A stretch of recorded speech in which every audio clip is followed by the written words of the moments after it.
সত্যের উপরে যদি চলো রে বাবা, মা বাবার দোয়া নিয়ে যদি আগাইতে পারো, দুনিয়ার কোনো ভয় নাই, হালাল খাইয়া চলবা, আল্লাহ বিজয়ের মালা গলায় পরাইয়া দিবেন। কয়দিন আর দুনিয়ায় বাহাদুরি করবারে বাবা, আল্লাহ যদি সমুদ্রে একটু হুকুম করে একটু গরম হয়ে যা, রাতের ঘুমের মধ্যে 1 মিনিট লাগবে না, কুতুব দিয়ারে ধ্বংস করার জন্য 1 মিনিটও লাগবে না। আল্লাহ কয় বান্দা আমার স্মরণ কর, আমি আল্লাহর কাছে সাহায্য চাও। সাহায্য কেমনে চাইবা? ধৈর্য আর নামাজের মাধ্যমে সাহায্য প্রার্থনা করো।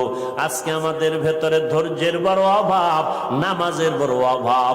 ও যুবকেরা, ও পর্দার আড়ালের আম্মা জানেরা, আজকে নামাজের এত বয়ান, এক বেলার নামাজ ছেড়ে দেওয়ার কোনো সুযোগ নাই। ও যুবক, এক বেলার নামাজ ছাড়ার কোনো কায়দা নাই, অথচ তুমি নামাজ পড়ো না রে বাবা। আজকে